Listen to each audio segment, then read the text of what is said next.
ಜ್ಞಾನ ಪಕ್ವವಾಗುತ್ತೆ. ಯಾವಾಗ ಜ್ಞಾನ ಪಕ್ವವಾಗುತ್ತೋ ಸ್ಮೃತಿಲಂಬೆ ಸರ್ವಗ್ರಂಥೀನಾಂ ವಿಪ್ರಮೋಕ್ಷ, ಎಲ್ಲ ಬಂಧನಗಳು ದುಃಖಗಳು ಅವನಿಗೆ ಬಿಡುಗಡೆಗೊಳ್ಳುತ್ತಾರೆ. ದುಃಖಗಳಿಂದ ಬಂಧನಗಳಿಂದ ವಿಪ್ರಮೋಕ್ಷ, ಎಲ್ಲ ಬಂಧನಗಳಿಂದ ಸರ್ವಗ್ರಂಥೀನಾಂ ಅಜ್ಞಾನ ಎಲ್ಲದರಿಂದ ಮುಕ್ತಿಗೊಳ್ತಾನೆ, ದುಃಖದಿಂದ ಮುಕ್ತಿಗೊಳ್ತಾನೆ ಮನುಷ್ಯ. ನೋಡಿ, ಮುಕ್ತಿಗೂ ಆಹಾರಕ್ಕೂ ಲಿಂಕ್ ಮಾಡಿದ ಆ ಋಷಿ. ಏನಿದು ಆಹಾರ? ಆ ಋಷಿ ಹೇಳ್ತಾನೆ ಅದೇ ಚಾಂದೋಗ್ಯೋಪನಿಷತ್ನಲ್ಲಿ, ಆಹಾರದಲ್ಲಿ 3 ಭಾಗ ಇದೆ. ಒಂದು ಸ್ಥೂಲ ಭಾಗ, ನಾವೇನು ಆಹಾರವನ್ನು ತಗೊಳ್ತೀವೋ ಆ ಸ್ಥೂಲ ಭಾಗ ಮಲವಾಗಿ ವಿಸರ್ಜನೆ ಆಗುತ್ತೆ, ಎಕ್ಸ್ಕ್ರಿಮೆಂಟ್ ಆಗಿ ಹೋಗುತ್ತೆ. ನಮ್ಮ ಆಹಾರದಲ್ಲಿ ಮಧ್ಯಮ ಭಾಗ ಇದೆ ಅಂತೆ, ಅದು ಪೌಷ್ಟಿಕಾಂಶಗಳಾಗಿ ಶರೀರ ಏರಿಕೊಳ್ಳುತ್ತಂತೆ, ಫ್ಲೆಶ್ ಆಗುತ್ತೆ, ಬೋನ್ಸ್ ಆಗುತ್ತೆ, ರಕ್ತ ಆಗುತ್ತೆ. ಅದಕ್ಕೆ ಮಧ್ಯಮ ಭಾಗ ಅಂತ. ಇನ್ನೂ ಒಂದು ಸೂಕ್ಷ್ಮ ಭಾಗ ಇದೆ ಅಂತೆ ನಮ್ಮ ತಿನ್ನುವ ಆಹಾರದಲ್ಲಿ, ಅದೇ ಮನಸ್ಸಾಗುತ್ತೆ ಅಂತಾನೆ. ನಮ್ಮ ಆಹಾರದಿಂದಲೇ ನಮ್ಮ ದೇಹನೂ ಆಗುತ್ತೆ, ಅದೇ ರೀತಿ ನಮ್ಮ ಮನಸ್ಸಾಗುತ್ತೆ. ಇಷ್ಟು ಸೂಕ್ಷ್ಮ ನೋಡಿ. ಅದಕ್ಕೆ ನಾವು ಬಹಳ ಗಮನ ಕೊಡಬೇಕು ಆಹಾರದ ಕಡೆಗೆ. ಯಾವುದರ ಕಡೆಗೆ ಗಮನ ಕೊಡಬೇಕು? ಆಹಾರದ ವಿಷಯದಲ್ಲಿ 4 ವಿಷಯಗಳ ಕಡೆಗೆ ಗಮನ ಕೊಡಬೇಕು.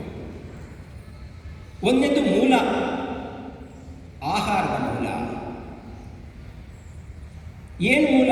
ಹೇಗೆ ಗಳಿಸಿದ, ಹೇಗೆ ಆ ಆಹಾರವನ್ನು ತಯಾರಿ ಮಾಡಿದ. ಅದಕ್ಕೆ ಒಂದು ಶ್ಲೋಕ ಇದೆ, ಆಹಾರಾರ್ಥಂ ಕರ್ಮ ಕುರ್ಯಾತ್ ಅನಂತ್ಯಂ ಸ್ಯಾದಾಹಾರ ಪ್ರಾಣಸಂಧಾರಣಾರ್ಥಂ ಪ್ರಾಣಾಧಾರ್ಯಾತ್ ತತ್ವಜಿಜ್ಞಾಸನಾರ್ಥಂ ತತ್ವಂ ಜ್ಞೇಯಂ ಯೇನ ಭೂಯೋ ನ ದುಃಖಂ. ಆಹಾರ ಸಂಪಾದನೆ ಧರ್ಮಸಮ್ಮತವಾಗಿ ಮಾಡಬೇಕಂತೆ, ಶಾಸ್ತ್ರ ವಿರುದ್ಧವಾಗಿ ಮಾಡಬಾರ್ದು, ನ್ಯಾಯವಾಗಿ ಗಳಿಸ್ಬೇಕು ಆಹಾರ. ಇಲ್ಲದಿದ್ದರೆ ಬುದ್ಧಿ ಭ್ರಮಣೆ ಉಂಟಾಗುತ್ತೆ. ಅದು ಋಷಿ ವಾಕ್ಯ. ಅದು ನೀವು ಹೇಗೆ ಕಳಿಸ್ತೀರಿ ಅದು ಭಾಳ ಮ್ಯಾಟ್ರ್ ಆಗುತ್ತೆ. ಆಹಾರವನ್ನು ಪೋಷಕರು ಭಾಳ ಹುಷಾರಿರಬೇಕು, ಧರ್ಮಸಮ್ಮತವಾಗಿ ನಾವು ಗಳಿಸ್ಬೇಕು ಆಹಾರವನ್ನು. ಅದಕ್ಕೆ ಭೀಷ್ಮಾಚಾರ್ಯರು ಶರಶೈಲಿ ಮಲಿಕೊಂಡಿದ್ದಾರೆ. ಪಾಂಡವರು ಉಪದೇಶ ಕೇಳ್ತಾರೆ. ಅದಕ್ಕೆ ಉಪದೇಶ ಕೊಡ್ತಾನೆ ಭೀಷ್ಮ. ಅದಕ್ಕೆ ಶಾಂತಿ ಪರ್ವ ಅಂತಿದೆ. ಭೀಷ್ಮನ ಉಪದೇಶಗಳು, ಧರ್ಮ ಉಪದೇಶಗಳಿದ್ದಾವೆ. ಪಾಂಡವರ ಜೊತೆಗೆ ದ್ರೌಪದಿ ಹೋಗಿರ್ತಾಳೆ. ಭೀಷ್ಮ, ಇಷ್ಟೆಲ್ಲ ಧರ್ಮೋಪದೇಶ ಮಾಡಿ ಆ ಕೌರವರ ಸಭೆಯಲ್ಲಿ ನಾನು ಏಕವಸ್ತ್ರಧಾರಿಯಾದಾಗ ಆ ದುಶ್ಯಾಸನ ನನ್ನ ಸೀರೆಯನ್ನು ಎಳೆದನಲ್ಲ, ಎಲ್ಲಿ ಹೋಗಿದ್ದೀನಿ ಧರ್ಮಪ್ರಜ್ಞೆ? ಈಗೆಲ್ಲ ಧರ್ಮೋಪದೇಶ ಮಾಡ್ತಾ ಇದೆಯಾ? ಅದಕ್ಕೆ ಭೀಷ್ಮ ಹೇಳ್ತಾನೆ, ನಾನು ಆ ಕೌರವನ ದುರ್ಯೋಧನನ ಪಾಪದ ಅನ್ನವನ್ನು ಉಂಡು ನನ್ನ ಧರ್ಮಪ್ರಜ್ಞೆ ಕ್ಷೀಣವಾಗಿತ್ತು. ಈಗ ಅರ್ಜುನ ಹೊಡೆದಂಥ ಬಾಣದಿಂದ ಎಲ್ಲ ರಕ್ತ ಸೋರೋಗಿದೆ, ನನಗೆ ಮತ್ತೆ ಧರ್ಮಪ್ರಜ್ಞೆ ಜಾಗೃತ ಆಗಿದೆ. ಮೂಲ, ಆಹಾರದ ಮೂಲ ಬಹಳ ಇಂಪಾರ್ಟೆಂಟ್. ಮತ್ತು ಹೆಂಗೆ ಮಾಡಬೇಕು ಆಹಾರವನ್ನು? ಭಗವಂತನ ನಾಮ ಹೇಳ್ತಾ ಮಾಡಬೇಕು. ಲಲಿತಾ ಸಹಸ್ರನಾಮ, ವಿಷ್ಣು ಸಹಸ್ರನಾಮ, ಓಂ ನಮಃ ಶಿವಾಯ ಹೇಳಿ ಮಾಡಬೇಕು. ಮೂಲ ಅದು ಮನುಷ್ಯನ, ಯಾಕೆಂದರೆ ಅದು ಮನಸ್ಸಾಗುತ್ತೆ. ವಿಶೇಷವಾಗಿ ತಾಯಂದಿರು ಅದಕ್ಕೋಸ್ಕರ ಹೊರಗಡೆದೆಲ್ಲ ತರಿಸ್ಕೊಂಡು ತಿನ್ನುವಂಥ ಅಭ್ಯಾಸ ಸ್ಟಾರ್ಟ್ ಆಗಿಬಿಟ್ಟಿದೆ. ಈಗ ಯಾರು ಮಾಡಿದ್ರು ಗೊತ್ತಿಲ್ಲ, ಎಂಥ ಭಾವನೆಯಿಂದ ಮಾಡಿದ್ರೆ ಗೊತ್ತಿಲ್ಲ, ಯಾವ ಸುಳ್ಳ ಮಾಡಿದ್ರೆ ಗೊತ್ತಿಲ್ಲ, ಕಳ್ಳ ಮಾಡಿದ್ರೆ ಗೊತ್ತಿಲ್ಲ. ಅದು ಮನಸ್ಸಿನ ಮೇಲೆ ಪ್ರಭಾವ ಬೀರ್ತಾ ಇದೆ, ಜನರಿಗೆ ಗೊತ್ತಾಗ್ತಿಲ್ಲ. ಅದು ಚಾಟ್ಸ್ ಹಾಕ್ತಾ ಹೋಗ್ತಾರೆ, ತಿಂತಾರೆ. ನಿಮ್ಮ ಮನೇಲಿ ಮಾಡ್ಕೊಂಡು ತಿನ್ನಿಲ್ಲ, ಯಾಕೆ ಅವನ ಉದ್ದೇಶ ಗೊತ್ತಿಲ್ಲ. ನೋಡಿ, ನಮ್ಮ ಭಾರತದಲ್ಲಿ ನೋಡಿ, ನೀವು ಯಾರ್ಯಾರ ಮನೆಗಳಲ್ಲಿ ಮಕ್ಕಳು ಶ್ರೇಷ್ಠ ಮಕ್ಕಳಾಗಿ ಬೆಳೆದರು, ಜ್ಞಾನವನ್ನು ಸಂಪಾದನೆ ಮಾಡಿದ್ರು, ಸಚ್ಚಾರಿತ್ರವಂತರಾದರು, ನೋಡ್ರಿ ಅವ್ರ ಮನೆಯಲ್ಲಿ ತಾಯಿಯ ದೊಡ್ಡ ಪಾತ್ರೆ ಇರುತ್ತೆ. ಆ ಆಹಾರದ ಕಡೆ ವಿಶೇಷವಾಗಿ ಗಮನ ಕೊಟ್ಟಿರ್ತಾಳೆ, ಭಾಳ ಗಮನ ಕೊಟ್ಟಿರ್ತಾಳೆ. ನೀವೆಲ್ಲ ತಾಯಂದಿರು, ನಿಮ್ಮ ಮಕ್ಕಳು ಶ್ರೇಷ್ಠ ಮಕ್ಕಳಾಗಬೇಕಾದ್ರೆ ಆಹಾರವನ್ನು ನೀವು ಪವಿತ್ರ ಮನಸ್ಸಿನಿಂದ ಸ್ನಾನ ಮಾಡಿ ಭಗವಂತನ ನಾಮ ಹೇಳ್ತಾ ಅಡಿಗೆ ಮಾಡಿ, ಶುದ್ಧ ಭಾವನೆಯಿಂದ ಅಡಿಗೆ ಮಾಡಿ. ಇದು ಆಹಾರದ ಮೂಲ. ಎರಡನೇದು ಮೊತ್ತ, ಆಹಾರದ ಮೊತ್ತ. ಚರಕ ಸಂಹಿತೆ ಬರೆದಂಥ ಚರಕರು ಆ ಪಕ್ಷಿಯನ್ನು ಕೇಳ್ತಾರಂತೆ, ಕೋರು ಕೋರು. ಅರುಕ್ ಅಂದರೆ ಯಾರು ರೋಗರಹಿತ, ಯಾರು ರೋಗರಹಿತ. ಅದಕ್ಕೆ ಆ ಪಕ್ಷಿ ಹೇಳುತ್ತಂತೆ, ಹಿತಬು ಋತಬು ಮಿತಬು ಅಂತ ಹೇಳ್ತಾರೆ. ಅರುಕ್ ಹಿತವಾಗಿ ತಿನ್ನುವನು, ಮಿತವಾಗಿ ತಿನ್ನುವನು, ಋತಿಗೆ ಸಕ್ಕಂತೆ ತಿನ್ನುವನು. ಭಾಳ ತಿಂದ ಅವನಿಗೆ ಮನಸ್ಸು, ಜ್ಞಾನವನ್ನು, ಚಿಂತನೆಗಳನ್ನು ಮಾಡೋದಕ್ಕಾಗಲ್ಲ. ಹೊಟ್ಟೆ ತುಂಬ ತಿಂದ ಆಗಲ್ಲ. ಅದಕ್ಕೆ ಮಕ್ಕಳಿಗೆ ಕಡಿಮೆನೂ ಕೊಡಬಾರ್ದು, ಹೆಚ್ಚು ಕೊಡ್ಬಾರ್ದು. ಯಾವನೋಡು ತಿಂತಾ ಅನ್ಬಾರ್ದು ಮಕ್ಕಳು, ಚಾಕ್ಲೇಟ್ ತಿನ್ನೋದು ತಿಂತಾ ಇರ್ತಾರೆ ಕೆಲವು ಮಕ್ಕಳೆಲ್ಲ. ಯಾಕೆ ಚಂಚಲ? ಅವ ಮಕ್ಕಳ ಮೇಲೆ ಆಹಾರದ ಬಗ್ಗೆ ತಂದೆ ತಾಯಿಗಳು ಗಮನ ಕೊಡಲಿಲ್ಲ. ಮೊತ್ತ, ಆಹಾರದ ಮೊತ್ತದ ಕಡೆಗೆ ತಂದೆ ತಾಯಿಗಳು ವಿಶೇಷ ಗಮನ ಕೊಡಬೇಕು. ಅದು ಪೌಷ್ಟಿಕಾಂಶದಿಂದ ಕೊಟ್ಟಿರ್ಬೇಕು, ನ್ಯೂಟ್ರಿಷಿಯಸ್ ಫುಡ್ ಆಗಿರ್ಬೇಕು. ಬಟ್ ಅದೆಷ್ಟು? ನಮ್ಮ ಸ್ವಾಮೀಜಿಯವರಲ್ಲಿ ಇದ್ದೀವಿ, ನಾವೆಲ್ಲ ಬ್ರಹ್ಮಚಾರಿಗಳಾಗಿ ಬೆಳೀತಾ ಇದ್ದೀವಿ. ಸ್ವೀಟ್ಸ್ ಬರ್ತಾಯಿತ್ತು, ಬೇರೆ ಬೇರೆ ಕಡೆಯಿಂದ ಭಕ್ತರು ಕೊಡ್ತಾಯಿದ್ರು. ಒಂದೇ ಸ್ವೀಟ್ ಕೊಡು ಎಲ್ಲರಿಗೆ, ಹೆಚ್ಚಿಕೊಡ್ಬೇಡ. ಚಪಲ, ನಾಲಿಗೆ ಚಪಲ, ಸಾಕು ಒಂದ್ತೀನಿ. ಕಣ್ಣಿಡ್ತಿದ್ರು ಅವರು, ಆಹಾರದ ಕಡೆ ಕಣ್ಣಿಡ್ತಿದ್ರು. ಮತ್ತ ಆಹಾರ. ಮೂರನೇದು ಕ್ವಾಲಿಟಿ, ಗುಣಮಟ್ಟ, ಆಹಾರದ ಗುಣಮಟ್ಟ. ಇದು ಭಾಳ ಇಂಪಾರ್ಟೆಂಟ್ ಟಾಪಿಕ್ ಇವತ್ತಿನಂತ. ಆಹಾರದಲ್ಲಿ 3 ರೀತಿಯ ಆಹಾರ ಇದೆ. ಸಾತ್ವಿಕ ಆಹಾರ, ರಾಜಸಿಕ ಆಹಾರ, ತಾಮಸಿಕ ಆಹಾರ. ಅದಕ್ಕೆ ಶ್ರೀಕೃಷ್ಣ ಪಟ್ಟಿ ಮಾಡ್ತಾನೆ. ಸಾತ್ವಿಕ ಆಹಾರ ಯಾವುದು, ರಾಜಸಿಕ ಆಹಾರ ಯಾವುದು, ತಾಮಸಿಕ ಆಹಾರ ಯಾವುದು. ನೀವು ಯಾವ ಆಹಾರವನ್ನು ತಿನ್ನಿಸ್ತೀರೋ ಮಕ್ಕಳಿಗೆ ಅದೇ ಥರ ಗುಣ ಬೆಳೆಯುತ್ತೆ. ಸಾತ್ವಿಕ ಆಹಾರವನ್ನು ಕೊಟ್ಟರೆ ಸಾತ್ವಿಕ ಮಗುವಾಗುತ್ತೆ, ಸತ್ವಗುಣ ಬೆಳೆಯುತ್ತೆ. ಯಾವ ಸಾತ್ವಿಕ ಆಹಾರ? ಎಲ್ಲ ವೆಜಿಟೇರಿಯನ್ ಫುಡ್. ಭಾಳ ಈಸಿ ಅದು ಡೈಜೆಸ್ಟ್ ಮಾಡ್ಕೊಳ್ಳೋದಕ್ಕೆ. ಅದ್ರ ಬಗ್ಗೆ ಡೀಟೇಲ್ಸ್ ನಾನು ಹೋಗಲ್ಲ. ಸೈನ್ಸ್ನಲ್ಲಿ ಅದ್ರ ಬಗ್ಗೆ ಭಾಳ ರಿಸರ್ಚ್ ಮಾಡಿದ್ದಾರೆ. ನಮ್ಮ ಸಿಸ್ಟಮ್ ಅದನ್ನು ಈಸಿಯಾಗಿ ಡೈಜೆಸ್ಟ್ ಮಾಡ್ಕೊಳ್ಳುತ್ತೆ.